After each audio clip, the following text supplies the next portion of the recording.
Moi, à l'occasion de ces fêtes de fin d'année que je vous souhaite très bonnes, j'ai reçu un message vocal sur une messagerie pour téléphone mobile bien connue, que je m'en vais vous faire écouter parce que, autour de ce message vocal, je vous propose de faire une orchestration musicale.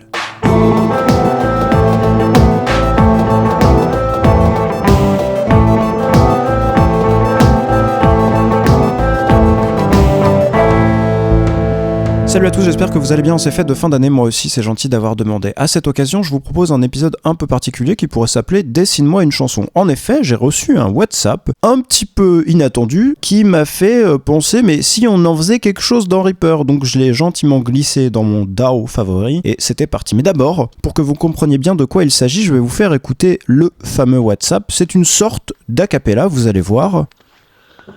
Je vous livre tel quel. Ils sont mignons, ils sont mignons. Allez, on monte d'un étage.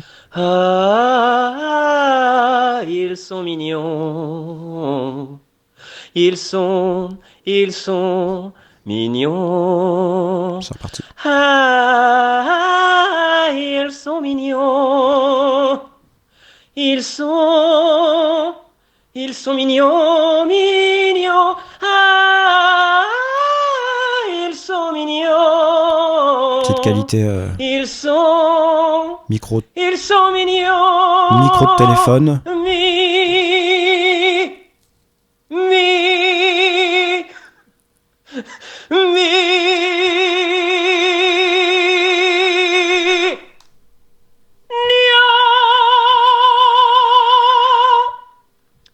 Bon, avec la mélopée, tu sens qu'ils sont peut-être pas forcément si mignons que ça.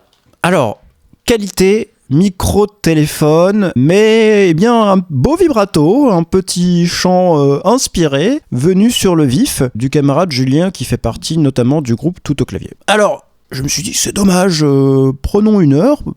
Pas très longtemps, quoi, mais voyons si on arrive à en faire quelque chose. Là où c'est intéressant, c'est que, certes, c'est un sample comme un autre, au sens où le fichier audio a des caractéristiques absolument communes avec n'importe quel autre fichier audio, c'est un point...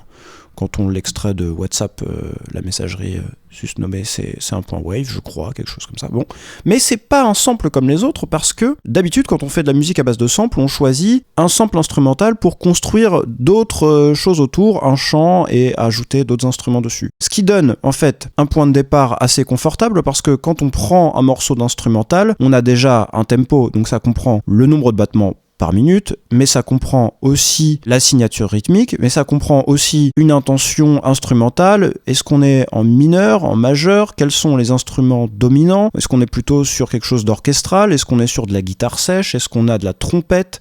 Est-ce qu'on est dans une marche militaire? Est-ce qu'on est sur de la pop? Enfin, on a beaucoup d'indices qui vont nous amener vers un chemin spécifique, alors que là, sur un a cappella de ce type, on ne sait pas ce qu'il y a dans la tête de celui qui chante ça, parce qu'il donne pas plus d'indices que ce que laisse transparaître sa voix. Est-ce qu'on est sur une marche militaire? Est-ce qu'on est sur un tango? Est-ce qu'on est sur un 4/4? Est-ce que pas du tout? Bon, il faut faire des choix, et ça me paraît assez intéressant. Il faut aussi déterminer une intention. Est-ce qu'on part sur quelque chose de doux? Est-ce qu'on part sur quelque chose de... Et moi, je suis parti sur quelque chose de plutôt inquiétant, aidé par le commentaire de fin. Bon, ils sont peut-être pas si mignons si on en croit la mélopée. Enfin, quelque chose comme ça. D'abord, la première chose, c'est de prendre la voix et la glisser dans Reaper. Et une fois qu'on l'a glissée dans Reaper, eh bien, on le réécoute. Et on essaie de déterminer un tempo avec le tap tempo. Donc ça sera forcément imparfait. Ils sont mignons. Ah, ils sont mignons. Voilà. Donc là, on a obtenu un tempo et on part pour info sur quelque chose de 89 battements par minute. Et je vais pas complexifier les choses outre mesure, on reste en 4/4. Ah, ils sont mignons. Ils sont mignons. Ouais, on est d'accord, ça va pas du tout. Donc c'est la deuxième chose qu'il faut faire, c'est découper la voix pour mettre les morceaux sur les temps forts et puis que ça rentre sur les temps de chaque mesure. Il s'agit donc effectivement de découper, mais aussi parfois il va falloir time stretcher, c'est-à-dire étirer de manière élastique ou resserrer, parce que certains passages vont être trop longs. Et si on les coupe au milieu, ça va s'entendre, les césures. On va essayer de couper dans les respirations et puis de stretcher à la hausse ou à la baisse selon la mesure qui se termine. Par exemple, ça c'est le premier que j'ai séparé du deuxième. Ils sont mignons. Puis troisième pièce. Ils sont. Qui est stretchée. Ils sont. Celle-ci, elle n'est pas stretchée. Mignons. Et voilà, vous vous occupez donc de faire correspondre les morceaux avec les temps. Enfin, de faire correspondre le découpage avec les temps. Ça donne ça au début. Ils sont mignons. Ils sont mignons. Voilà, donc grosso modo, ils sont mignons. Ça marche.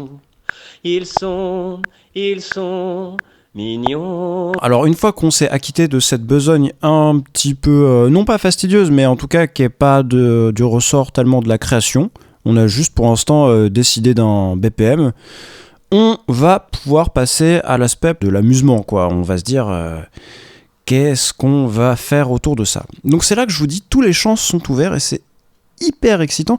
Moi je me dis même on pourrait faire une sorte de LAN. On se met à 10 dans une pièce, on prend tous un casque, on nous fournit un ACAP comme ça, et après on nous laisse 1 heure. Ça serait génial de voir ce qu'il en ressort. Moi c'est à peu près le temps que je me suis accordé, 1 heure. Et alors j'ai commencé par réfléchir en termes de sentiments, ce que ça m'évoquait. Bah ça m'évoquait pas quelque chose de très joyeux, mais encore moins de très safe, si j'ose dire. Je trouve ça un peu inquiétant. Donc je me suis dit, il me faut une basse un peu électronique qui joue un motif répétitif. En plus, ça va me permettre de me débarrasser du métronome, comme ça, elle me servira de guide pour le rythme. Ils sont mignons. Ils sont mignons. Vous voyez, c'est basique. C'est basique, mais c'est quand même très électronique et c'est assez froid. Je me suis dit ensuite, il nous faut une batterie pour asseoir vraiment cette histoire de rythme. Là, on construit les murs, quoi. Ça fait boum boum. Ils sont mignons. Ils sont... Un snare, j'ai voulu quelque chose d'un peu chirurgical, un peu coupant. Est-ce qu'ils sont vraiment si mignons que ça? Est-ce qu'ils seraient pas en train de se balader avec des machins coupants en fer dans les mains? Ouh là là. Et puis, pour accentuer cette idée de malaise, ça passe de gauche à droite et de droite à gauche si vous avez le casque. J'ai rajouté une espèce de truc un peu glissant. Je sais pas comment vous le définiriez. Pour ajouter un tout petit peu de malaise, quoi.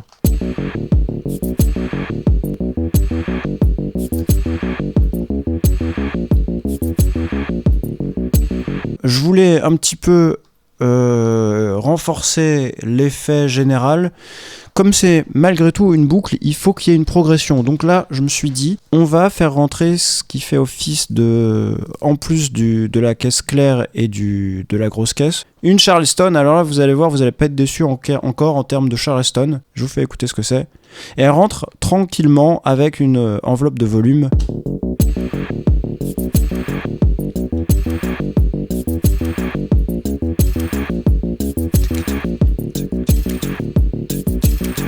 Voilà, c'est ce qui fait. Et là, pour le rythme, on est quasiment bon. Donc là, on a posé les fondations, on a calé notre voix, on va pouvoir faire un peu de la mélodie, un peu plus que juste la basse. Alors comme je disais, donc c'est quand même malgré tout, c'est une boucle. Et avant de faire de la mélodie, cette boucle, il faut en prendre soin. Vous allez voir du coup que ma basse, après une toute petite coupure pour faire une sorte de relance, elle va s'élargir. Et pour cause, il y a une deuxième piste de basse jouée à l'octave au-dessus qui rentre et qui est fortement panoramisée à gauche et à droite pour donner une impression de présence plus importante. Vous allez voir.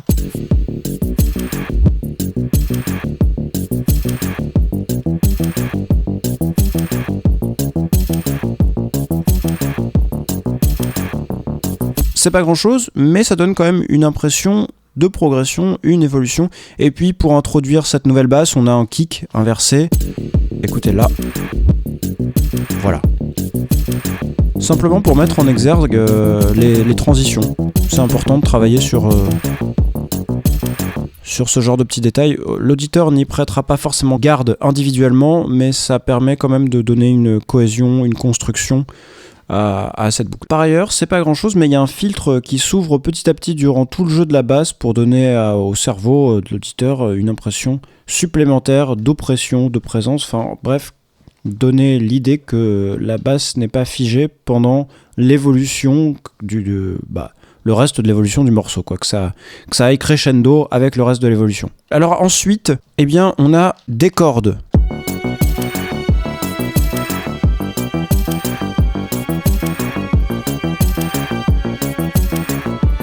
Donc là, une mélodie un peu tragique quand même. Et la basse qui se renforce.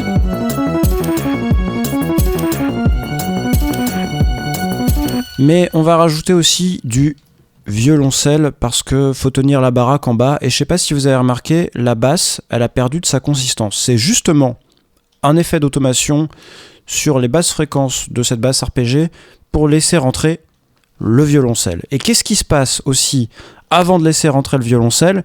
Eh bien, on va faire une mini coupure pour dire attention, on passe à autre chose. Donc la mini coupure, on coupe le son de certaines pistes. Aussi, on dit au kick de se calmer un petit peu pour, bam, faire le build-up et relancer.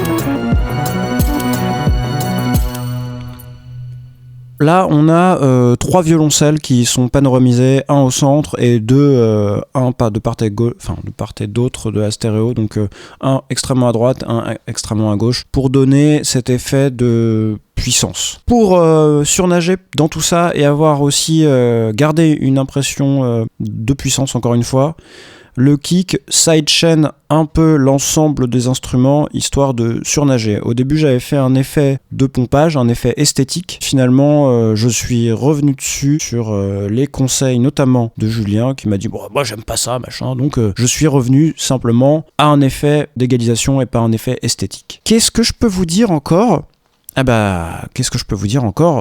Les effets d'habillage sont très importants. Là, au début, c'est un peu vide.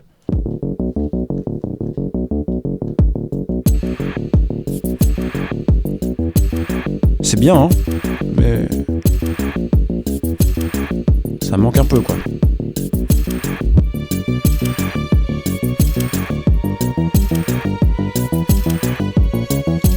Donc j'ai rajouté quelques petits machins par-ci par-là. D'abord un piano inversé. Ça donne toujours une sensation de boule au ventre, une angoisse particulière, un piano qui est inversé. Parce que l'attaque du marteau, elle est pas là.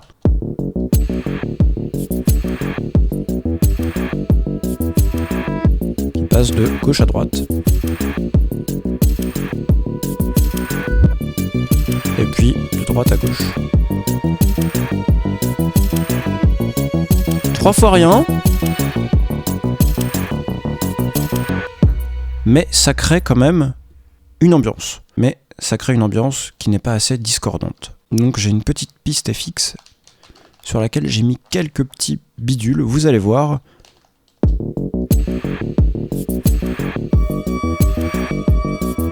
Une sorte de violon désaccordé qui résonne beaucoup.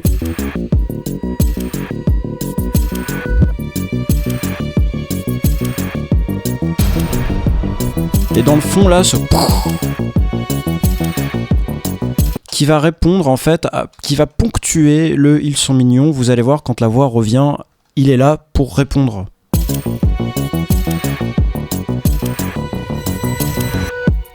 Et puis là, à la fin, juste cette espèce de reverse de violon.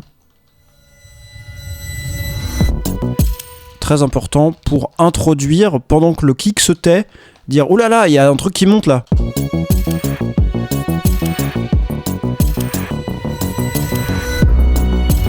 Et effectivement, les papas violons arrivent. Bon, alors vous trouvez pas qu'on a un peu délaissé la voix depuis tout à l'heure ? Alors qu'est-ce qu'on va faire sur la voix ? Eh ben on a un problème déjà, c'est que c'est du WhatsApp. Ah, ils sont mignons. Ils sont mignons.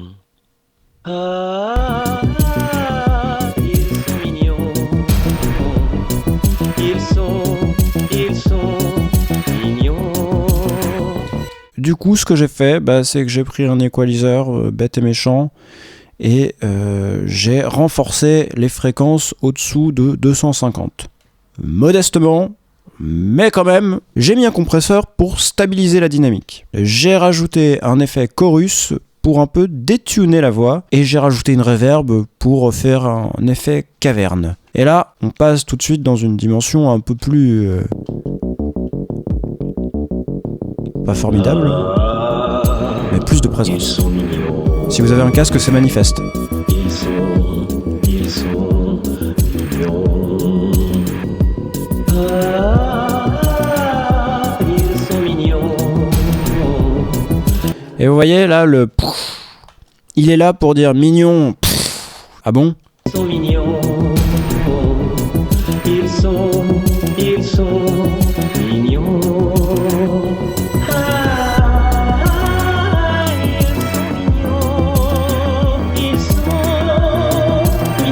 Je vous fais l'avant-après, hein. Et alors là, vous voyez, il y a un truc, si on l'écoute là.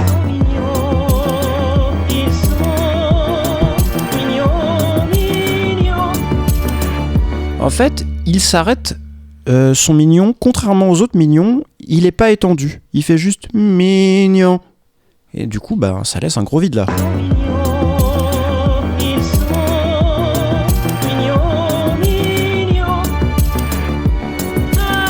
Alors pourquoi pas ? Mais en même temps, pourquoi ? Comment vous pouvez pallier ce problème ? Juste avec un petit delay qui va de gauche et de droite.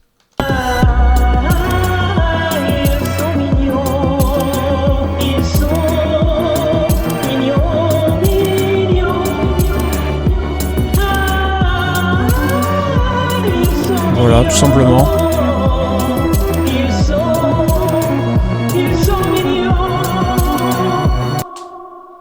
Ça a déjà quand même plus d'ampleur la voix une fois qu'on lui a rajouté tous ces effets d'égalisation et puis aussi de esthétiquement quoi. Et alors la fin, je vous en ai pas encore parlé. À la fin, on change un peu le rythme, comme on est sur quelque chose de plus droit avec le le rythme change et vous allez voir que c'est un peu pressant.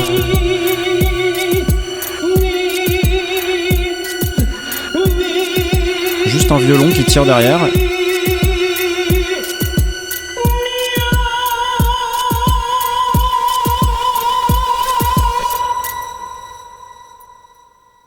Et une automation. Saturation linéaire. Ouais, c'est tout. C'est à peu près les seules choses qu'on fait. Mais je trouve cet exercice vraiment intéressant. C'est pas juste pour me la ramener et dire « Ah, vous voyez ce que j'ai pu faire ?» J'adorerais, si ça vous dit, qu'on fasse ça avec une deuxième voix, mais tous ensemble. Alors, on va pas se retrouver comme dans une LAN dans la même pièce, mais qu'on se donne un délai, genre 4 jours, et au bout des 4 jours, on rend la copie. Parce qu'on peut tellement partir dans des choses différentes avec juste une voix, que ça peut être extrêmement intéressant de partir d'une voix pour construire le morceau autour. Vraiment, moi, ça me plaît beaucoup. Sur ce, je vous souhaite d'excellentes fêtes pour celles qui restent. On se quitte avec le morceau. J'espère que cet épisode vous aura plu. Ça mélange un peu orchestration, tips et pas mal de choses en vrac. J'avais envie de vous parler surtout du concept de construire autour d'un ACAP. Je vous souhaite une très bonne fin d'année 2019. Très bonne fin de décennie aussi. Et à la prochaine. Je pense pas qu'on se retrouvera avant 2020. Bye.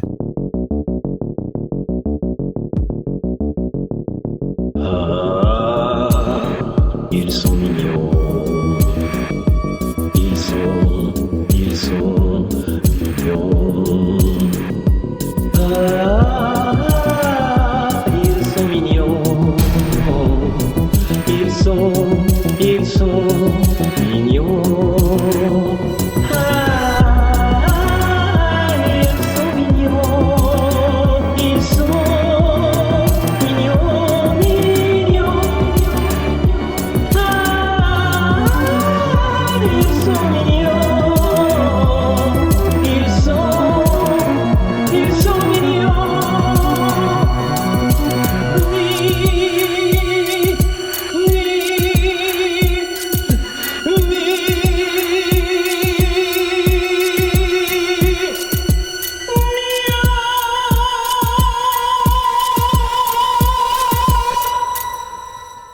Lâchez des coms et abonnez-vous pour saluer la performance vocale de l'ami Julien.